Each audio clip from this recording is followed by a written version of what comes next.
different about Teagan those first 5 batters to the next 4? I think just focused on what he was doing. Looked a little distracted to me, but he's one pitch away from, you don't know this, but maybe rolling and doing his deal where he gets his 4, maybe even 5 innings if you're going to get greedy, or at the very least on to the next inning. But looked to me like he just kind of guided in that last pitch.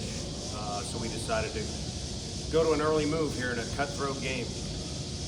Kind of the balance of when giving up a lot of stolen bases, of making sure the pitcher can deal with that, but not let it get in his head. You got to have some presence, and I mean, you got to play defense too and play catch. So that's a side story, and you can either choose to win the war or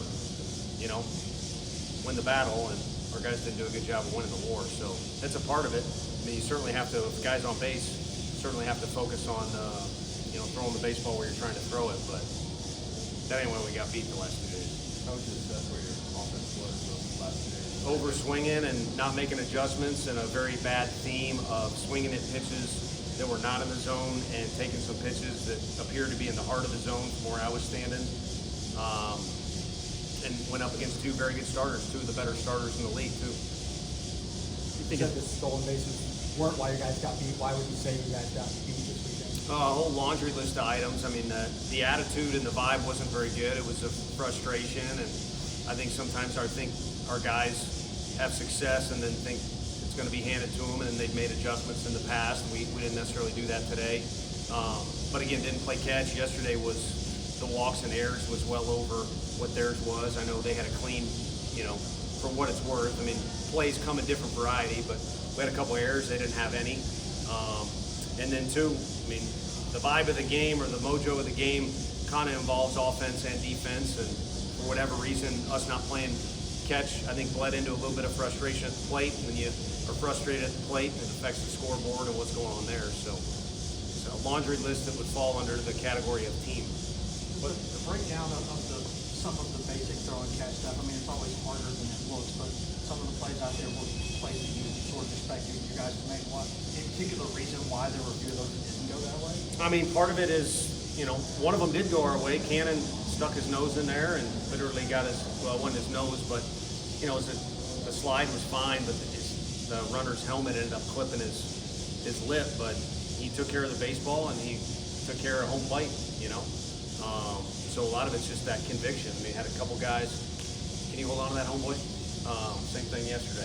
A lot of it was, guys kind of guiding the ball. Like I said, it could be the pitcher or a fielder guiding the ball to where they're trying to throw it. Sometimes, you get out there, whether it's turf or natural surface, guys think they know what's going to happen with a hop and kind of get a little lazy, if you want to call it that, and don't grind out a play. You got to be strong around the base, so it's the one play we made, I think, is an example of how you got to do it. You got to have a little conviction to you, and you got to grind out on defense 27 outs. What's the biggest adjustment that you're looking for the game versus Lipscomb Tuesday? For our guys to remember what happened this weekend, and maybe last year what happened against Lipscomb, or really just to look at Tuesday as an opportunity to come out and play good baseball, and should be as motivated as anybody in the country to do that. You think it's been different from Lloyd last handful of outings? Same word, conviction. I know I haven't looked at today's, but I know he started the deal right out of the gate with a guy 0-2 and a pitch didn't have any finish to it towards the direction he was throwing it. Just kind of bled right over the middle of the plate. So I think, conviction and certainty in what he's doing, which has always been his that's kind of been his MO, if you will. It's never been about stuff with him. It's quality stuff, but it's really about him being a guy that even as a freshman in an SEC championship game or a lot of big games in high school he pitched in, just kind of having some presence and some certainty to him. So I think that's a big thing with the hitters or defense or holding runners or doing whatever is having the right presence. How would you assess Brandon Arbison today? He was good. He was letting that thing loose. And, whether it be Teagan or whoever, we wanted to get to a point where Snead would be in the middle of the game and feel confident in him. And,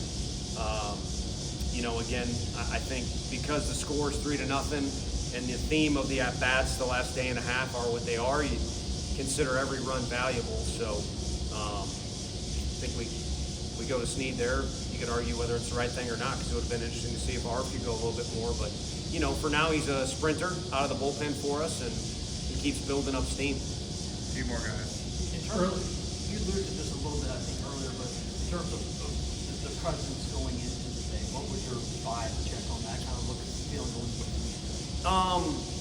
You know, I think I didn't pick up on any one thing that was lacking or too much of or anything like that.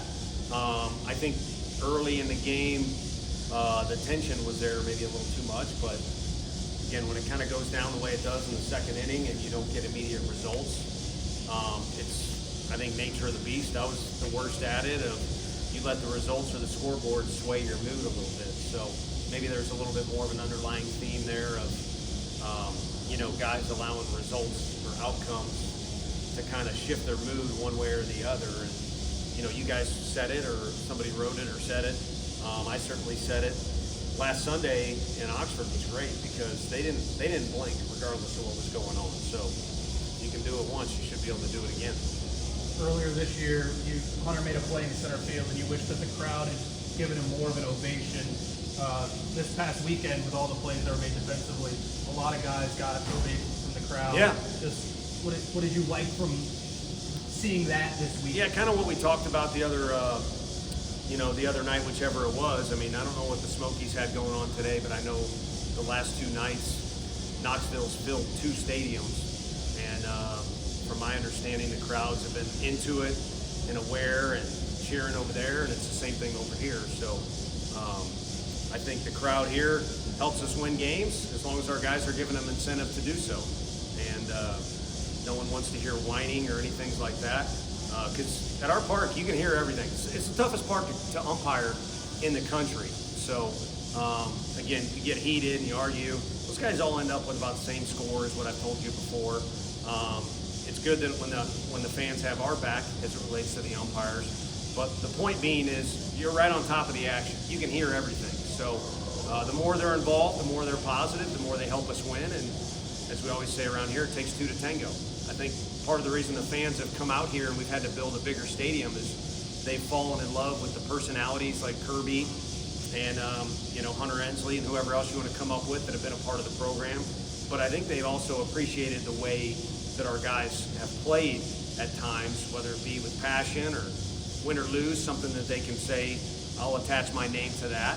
And kudos to Kentucky, in particular those two starting pitchers, but I don't think anyone wants to attach their name to the last 2 days. You referenced Last you question. not blinking last week at Ole Miss, and then this weekend going like it did.